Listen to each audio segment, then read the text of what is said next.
Não é novidade para ninguém que protestantes e católicos vivem fazendo rinhas em comentários na internet.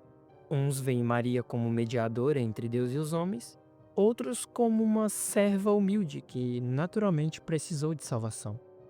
O simples fato de existir esse debate já mostra o quanto a imagem de Maria foi alterada ao longo do tempo.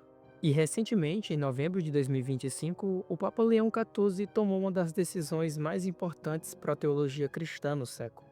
Rejeitou o dogma da corredenção de Maria. Católicos de diversas partes reagiram.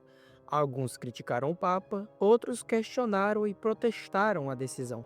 Séculos e séculos de doutores da igreja, teólogos e papas chamando Nossa Senhora de medianeira e corredentora. Num parágrafo 17 da nota, está tudo ali resumido, mas não respondido. O que nós fazemos com esses séculos? Mas essa trama nos revela algo que não dá mais para esconder: o desejo real de colocar Maria como salvadora da humanidade.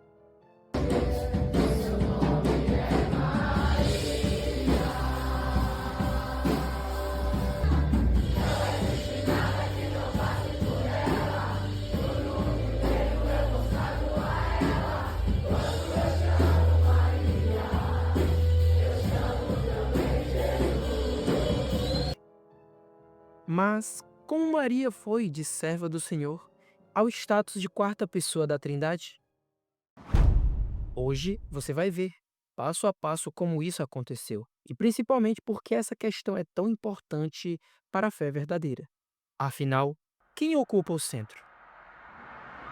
A Rainha do Céu ou o Rei dos Reis?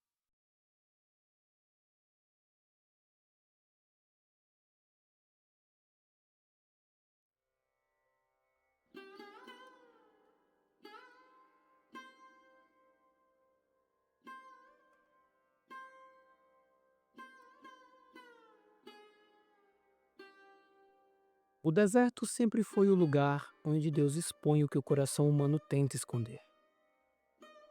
Moisés sobe ao Sinai, 40 dias na presença de Deus, recebendo a lei que faria de Israel a nação santa. Mas, lá embaixo, o povo começou a vacilar. O céu parecia calado. O Deus invisível parecia demorar demais. Quanto a Moisés, ninguém sabia se ele ainda estava vivo. E aí, a inquietação tomou conta. Vendo o povo que Moisés tardava em descer do monte, cercou Arão e disse-lhe: Faze-nos deuses que vão adiante de nós, porque não sabemos o que aconteceu a Moisés. A falta de direção abriu espaço para o pecado. Uma geração que tinha presenciado milagres, mas que não aguentou esperar. E é aí que a idolatria nasce. Não começa com reverência a imagens. Começa no coração. Quando o homem não suporta a ausência de Deus, quando a espera dói, quando a fé vacila, ele tenta preencher o vazio com algo que possa ver, tocar, controlar. O coração que tenta esconder sua incredulidade cria um Deus à sua própria imagem. Então Arão pediu que tirassem as argolas de ouro das orelhas e as trouxessem a ele, para fazer um bezerro de metal. E ao terminar, construiu um altar e proclamou: Amanhã haverá festa ao Senhor. Mas por que um bezerro? Basicamente, escolheram o bezerro porque simbolizava força e proteção, exatamente o que achavam ter perdido sem Moisés. Não rejeitavam a ideia de um Deus, tentavam moldá-lo ao que achavam correto. E essa é a essência da idolatria. Arão não disse: amanhã haverá festa aos deuses. Ele disse: amanhã haverá festa ao Senhor. A idolatria entrou como algo que na mente deles era algo correto. E esse episódio reflete bem o que quero abordar nesse vídeo. O bezerro foi feito em 40 dias. Maria, 2000 anos. Com Jesus ausente, padres com a fé enfraquecida, e no final, a criatura é elevada ao lugar do Criador. Israel fez um bezerro de ouro. Roma fez uma rainha dos céus. O ídolo mudou de forma, mas o pecado é o mesmo. Ambos proclamam a mesma mentira: que Deus não é suficiente.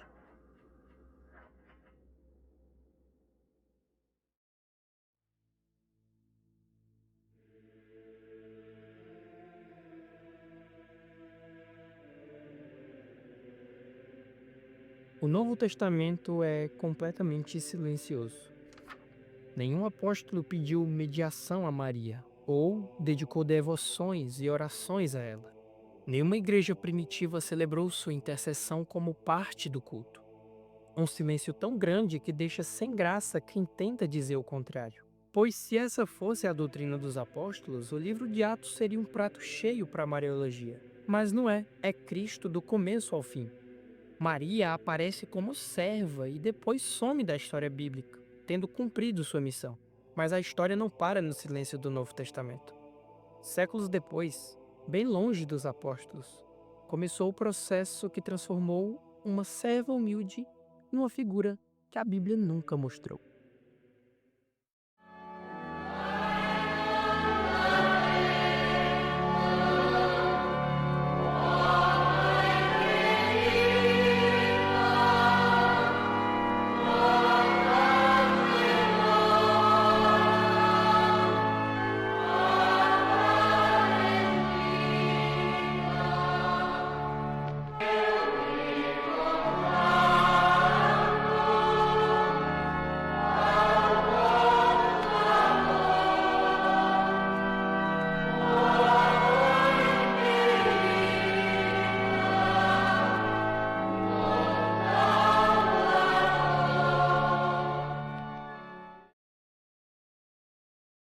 Durante o período pós-apostólico, começaram a surgir pessoas que tinham uma devoção pessoal à figura de Maria. O que no início foi uma crença pessoal, aos poucos foi se tornando algo oficial na igreja. Após a condenação de Nestório no Concílio de Éfeso, o estabelecimento do título Mãe de Deus levou multidões a comemorarem pelas ruas a vitória daquilo que viria a ser, algum tempo depois, o primeiro dogma mariano, a maternidade divina de Maria. Daqui para frente, Maria não cresce, ela domina. Para a devoção crescer, era preciso que Maria fosse separada da humanidade comum. Não bastava ser a mãe de Deus, ela precisava ser diferente. Por isso, a partir dos séculos IV e V, desenvolveu-se o ensino da virgindade perpétua de Maria. Esse dogma exige que o fiel creia que Maria não só concebeu Jesus como virgem, mas ficou virgem a vida toda. Isso obrigou a igreja a reinterpretar os textos bíblicos que falam dos irmãos de Jesus. O objetivo era simples: tirar Maria da vida normal de esposa e mãe para colocá-la num pedestal intocável. A serva estava sendo isolada do resto da humanidade.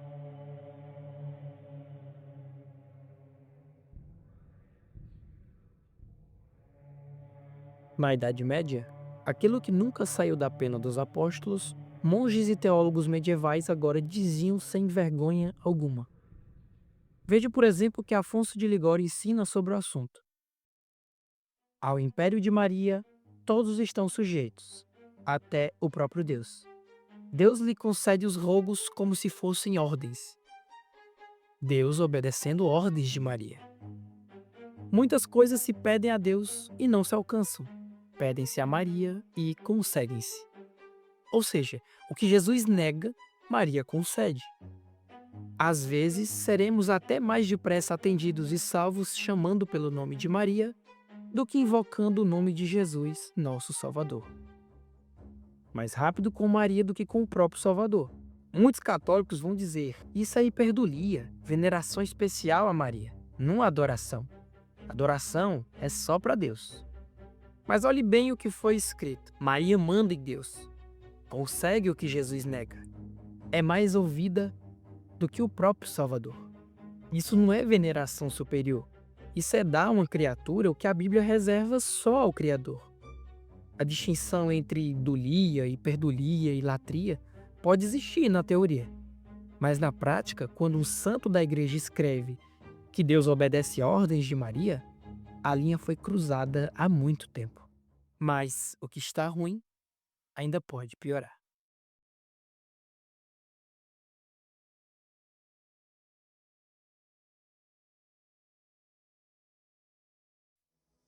A Idade Média moldou o sentimento popular.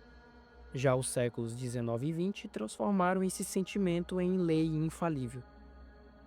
Aquilo que começou como uma visão piedosa foi finalmente selado pelo selo da infalibilidade papal. Dois dogmas modernos agiram como as duas últimas peças de um quebra-cabeça que retira Maria da raça humana comum.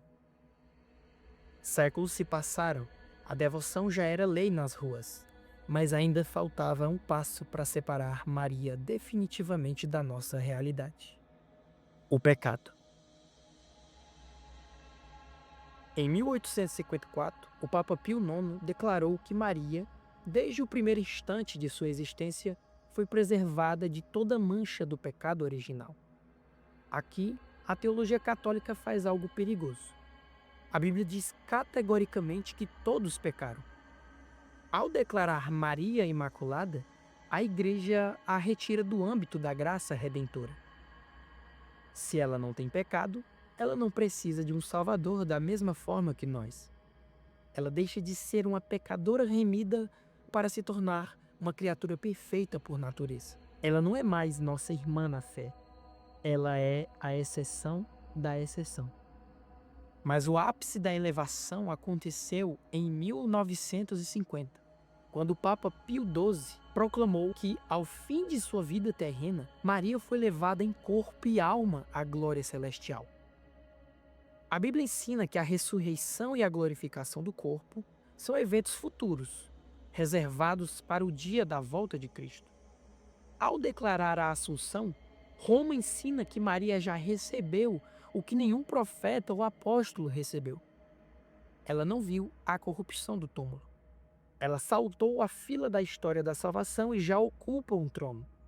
Esse dogma é o adeus definitivo à humanidade de Maria. Ela agora habita o céu, não como uma alma aguardando a ressurreição, mas como uma rainha coroada, pronta para exercer o papel que os católicos tanto desejam: o de uma divindade materna que intercede diante de um Deus severo. Aos poucos, Maria foi sendo desfigurada até o ponto em que a conhecemos, deixando de ser exemplo de obediência e virando alvo de adoração, exaltação, algo que deveria ser somente prestado ao Filho de Deus. Passamos de uma serva que diz: "Faça-se em mim segundo a tua vontade", para uma rainha a quem o próprio Deus, segundo a tradição, não consegue dizer não.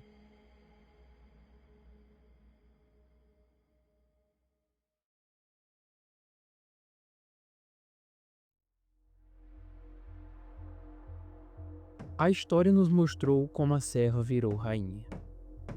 O antigo bezerro de ouro ainda espalha seu veneno nos corações dos mais simples. Jesus, aquele que se deu por sacrifício pelos seus, agora divide o crédito da salvação, tendo sua glória ofuscada. E agora é só questão de tempo, até que ela ocupe de vez o lugar do Filho. Mas me diz aí, Maria tomou ou não o lugar de Cristo? Gostaria muito de ler sua opinião nos comentários. Me segue no Instagram que está aparecendo aí na tela. Eu sou o Kharkiv e te vejo em breve.